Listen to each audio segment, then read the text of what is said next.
Halton News right here on YourTV. It's Wednesday, October 7th, and I'm Jessica Kading. 32 more COVID-19 cases have been reported in the Halton region since yesterday. 14 of those cases were in Burlington and another new 14 cases in Oakville. Milton only reported 4 new cases, and there are no additional cases to report in Halton Hills. Our current number of active cases across the region is 163. Since the beginning of the pandemic, there have been 27 deaths reported in our region. There are not currently any patients being treated in our Halton hospitals for COVID-19. The McDonald's located at 486 Dundas Street West in Oakville has closed down for a thorough cleaning and sanitation after a staff member tested positive for COVID-19. The individual who tested positive and all employees who were in close contact with that individual are self-quarantining. If you were at that McDonald's location on September 26th, which is the last shift the employee worked, you are advised to contact Public Health for advice. Halton police are currently looking for 65-year-old Eric QUIMBY. QUIMBY is a skilled sailor with over 30 years sailing experience, but after setting sail yesterday, he has yet to return. Police believe he left Oakville Club Marina around 10:40 a.m. on Tuesday morning for a short sail over towards Stony Creek. He's believed to be the only person on board the 30-foot sailboat with a red and white hull and motor. QUIMBY is described as a 65-year-old white male, 5'10", 220 pounds with a medium build, short blonde hair and blue eyes. Police are currently working directly with Joint Rescue Coordination Center in Trenton. The coordinated search is ongoing at this time and involves vessels from Halton, Peel, Toronto, and the Coast Guard. Aircraft from Trenton are also involved in the search. Anyone with any information or the whereabouts of Eric QUIMBY, or if they believe they've seen the boat, you're asked to contact police immediately. As Shadow Minister of Foreign Affairs, Wellington Halton Hills MP Michael Chong spoke in the House of Commons last night. He was addressing his concerns over foreign policy issues that he says the government is lagging behind in, one of which is the country's climate change targets. Despite the government's promise to meet these targets, in this exchange he says he's not sure it will happen. On climate change, this government has been a disappointment. They came to office promising to do better, but the facts say otherwise. In 2016, the first full year this government was in office, emissions were 708 megatons. In 2018, the last year for which we have data, emissions jumped to 729 megatons. Canada's emissions are increasing, and yet the government said in the speech from the throne that it will not only meet the Paris targets, it will exceed them. Yet again, another yawning gap between rhetoric and reality.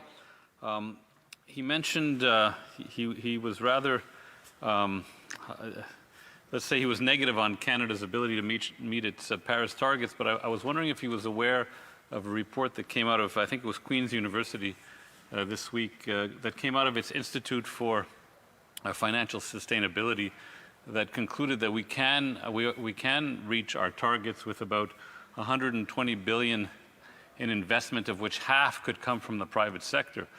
And when I read that, it made me think of the throne speech, which mentions that the government will be creating a clean fund, a clean energy fund, and will be using the Canada Infrastructure Bank to leverage private capital towards achieving a greener future. So I think this report offers a lot of hope and a bit of a path forward, and I'd like to hear the members' comments vis-a-vis that report.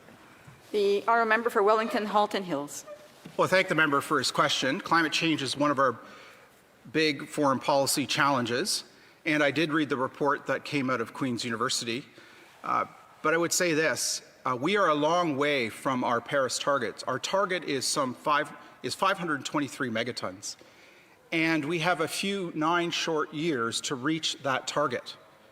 And on the path that we're currently on, with all the measures that have been implemented to date, all the analysis demonstrates that we are not on track to meeting those targets.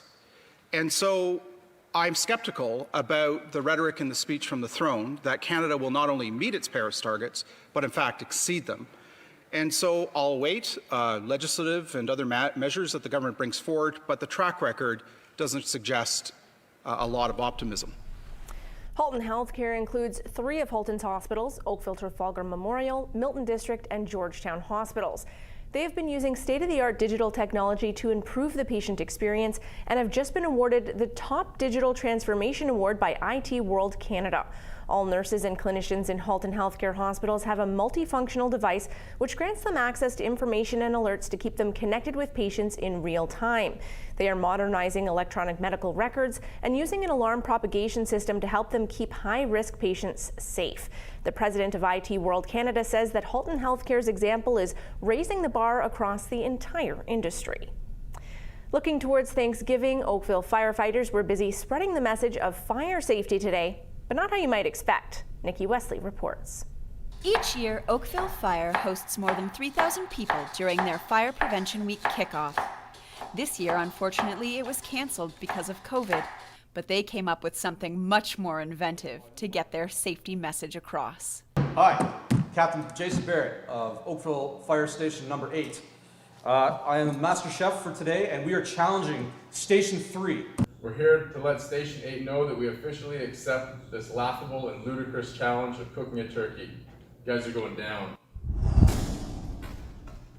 So today, we have laid down the gauntlet between Station 3 and Station 8 crews. There's a real rivalry going. You'll see that throughout the day. But who can cook the best turkey dinner for the crews?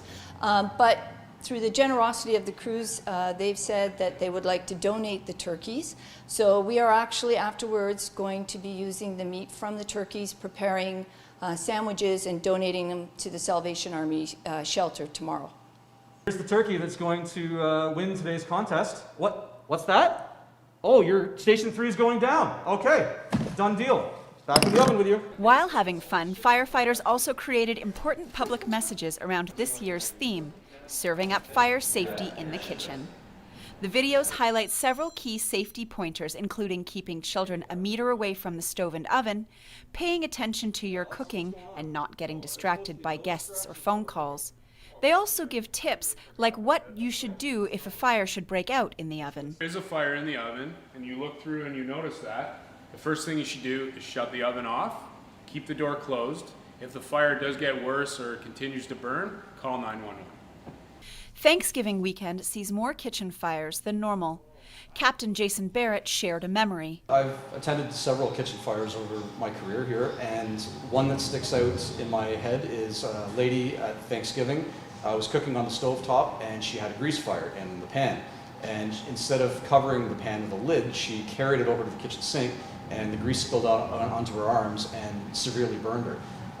Instead of carrying it over to a sink, you're supposed to have an appropriate sized lid that can slowly slide across over top of it and then shut the heat off to that element. In the afternoon, Station 8 headed down to Station 3 to see who had cooked the better turkey. I was honored to be asked to join the turkey judges.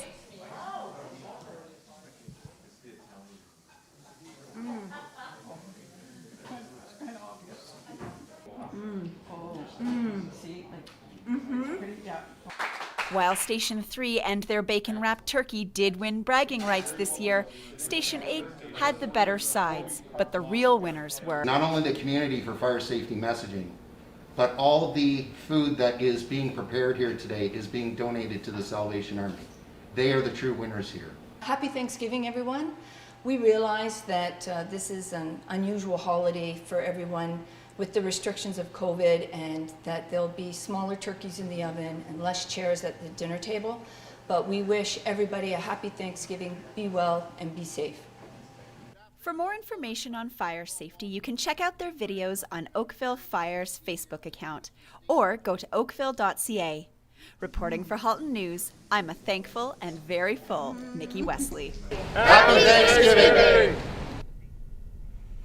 A Milton home chef was on the latest episode of a Food Network Canada series, Wall of Chefs. Melissa Candelaria was able to reach out to her and find out more about what it was like to compete and how it inspired her to do more for her Muslim community. Every amateur cook wonders if their food has what it takes to impress a renowned chef. 4 home cooks are about to find out, and one of them will walk out of here with $10,000. Let's meet the competitors. It was an experience of a lifetime. Milton resident and amateur chef Tabassum Wine had an opportunity to show off her cooking skills in the Food Network Canada's Wall of Chefs. The premise of this show is to test the skill of home cooks in 3 rounds of culinary challenges, hoping to impress the country's best chefs known as the Wall. Wine is no stranger to putting herself out there, having for a number of years showcased Pakistani cuisine through her online platform, Kashmiri Foodie. She says doing this competition was an exciting and nerve-wracking experience.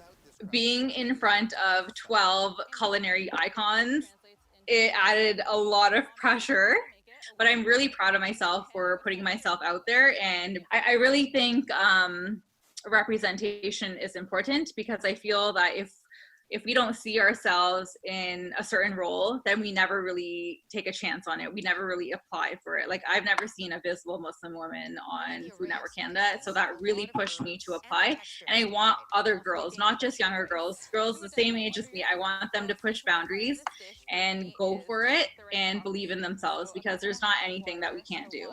Now that she's had her bout of fame on a hit cooking show, Wine says this is only the beginning of her journey. I love cooking, so I'm going to keep cooking for my family and friends, but I am also really invested in having representation for the Muslim community in the Halton region. So I've actually founded the Muslim Advisory Council of Canada. And I don't just, when I say representation, I don't just mean visual representation. I mean that I want the voice of Muslims heard across the board with all levels of government. And I also want to ensure that the Muslim community is progressing. And I know the pandemic has had a really huge impact on our community. So I want to step up and help out in that sense as well. Through her experience on Wall of Chefs, her blog, and now community outreach, Wine says she hopes to create a sense of inclusion for everyone in Halton, even if it's by one recipe at a time. And I do enjoy sharing my recipes, and they're not just meant for the Pakistani community. I would love for everyone of all cultures to try out these recipes.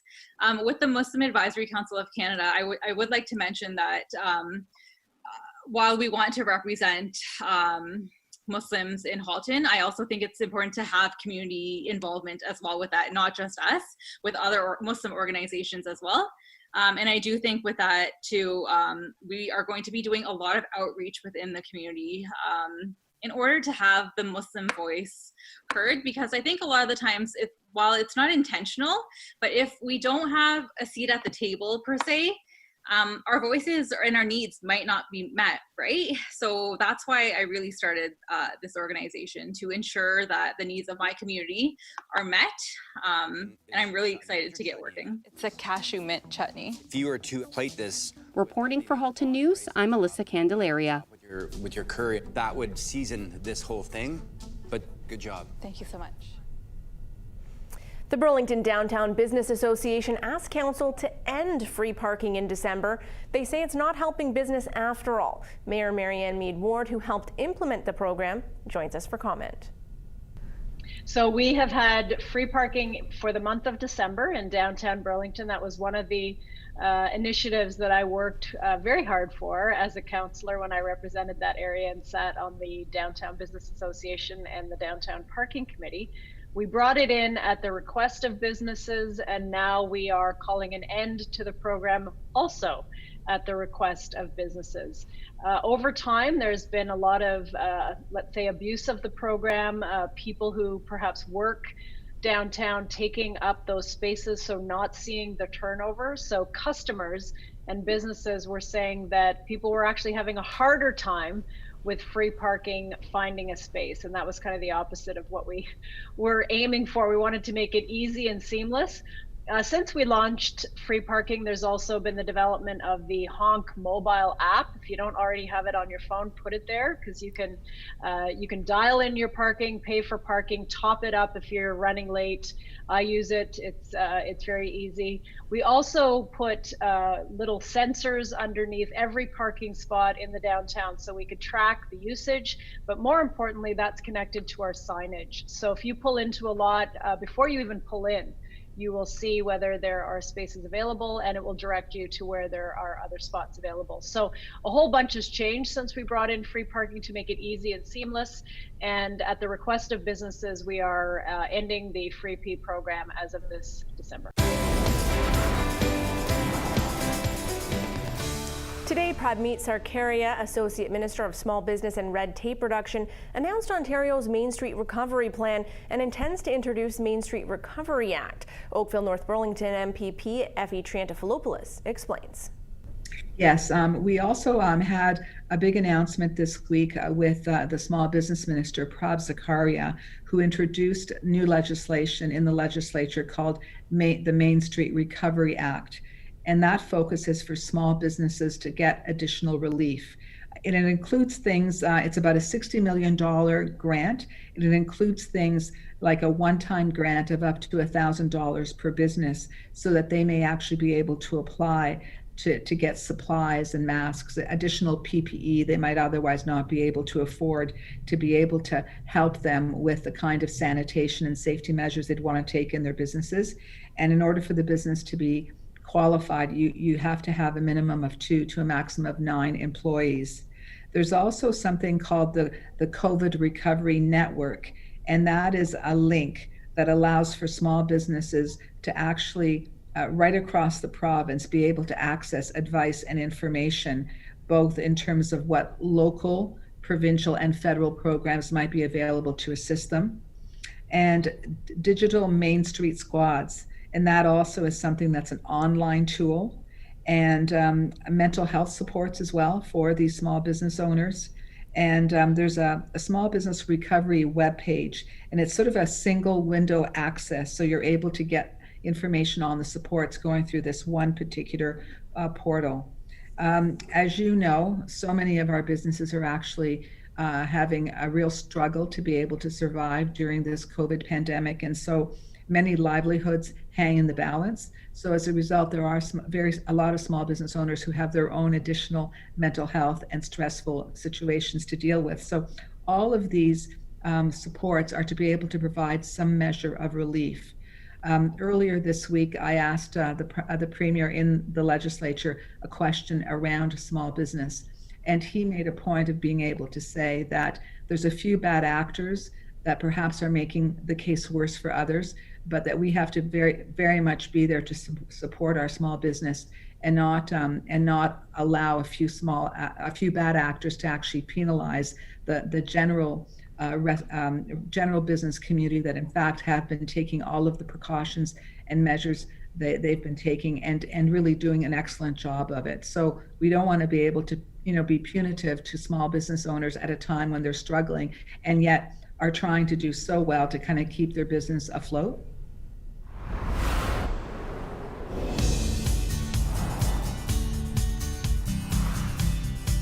After another beautiful fall day, there's a 30% chance of showers as we continue into this evening tonight, with increasing wind gusts up to 60 kilometers per hour, becoming light by midnight. A mix of sun and cloud expected tomorrow morning, but that 30% chance of rain returns in the afternoon. Partly cloudy skies by evening, and then clear skies Friday with a high of 19 expected. Looking into Saturday, that's a mix of sun and clouds and only a 30% chance of showers. Clearing up Sunday, and then we are anticipating cloudy skies and rain showers on our Thanksgiving Monday.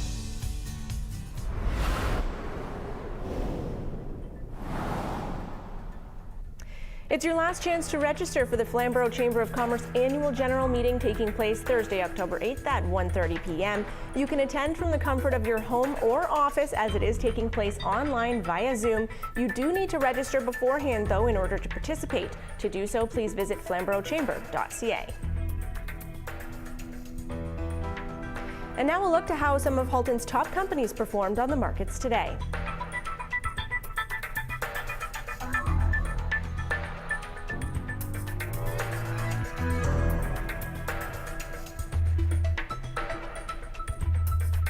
Still ahead, a look to how you can support one of your local food banks ahead of Thanksgiving. We'll be right back.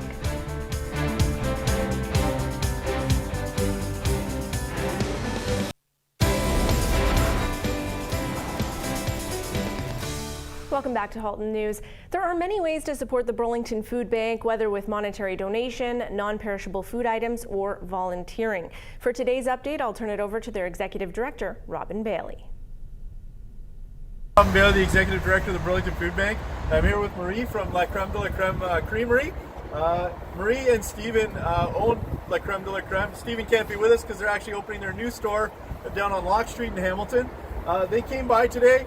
They volunteer on a regular basis, but they just wanted to let us know that they had done this great fundraiser that raised $710 for the Burlington Food Bank. Marie, what was it that you guys did to raise this for us? So we used our MS pick of the month of August to raise money for the food bank, and the customer really liked it and helped us to raise money for you guys. It was an amazing pick of the month because I got to try it. It was a s'mores ice cream, and it's just incredible, so thank you. And then they also provided some chocolate for all of our volunteers today. So thanks to La Creme de la Creme, and also all of the other local small businesses that keep doing things for us, like Nickelbrook and all kinds of different places that have stepped up, figured out new ways of trying to help us out. We really appreciate it, and thank you again for the continued support of the Burlington Food Bank. Food banks across Halton are in need right now. For example, Oakville's Fair Share Food Bank is entirely dependent on monetary donations. They use donated cash to purchase perishable foods such as fresh chicken, beef, fish, and cheese, as well as fruits and vegetables. The Fair Share Food Bank is run by volunteers. If you would prefer to donate non-perishables rather than cash, their most needed items right now include hot and cold cereal, canned corned beef and ham, as well as canned fruit and crackers. For a full list, please visit oakvillefoodbank.com. KERR Street Mission has a market that serves 450 local shoppers a month. The KERR Street Market has evolved into more than a food bank. It's a market where people with KERR Street vouchers can shop at zero cost and enjoy community meals and conversation.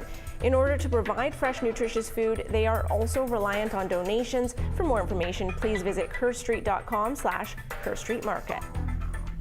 I'd like to take this opportunity to thank you for tuning in to Halton News right here on YourTV. We will be back with another live edition tomorrow night at 5:30. Until then, I invite you to connect with us on social media. You can find us on Facebook, Twitter, and Instagram at YourTV Halton. You can also connect with us via email at haltonnews@cogeco.com. Feel free to send us any comments or questions or story ideas. And if you'd like to see more content, please visit us online at yourtv.tv. For Halton News, I'm Jessica Kading.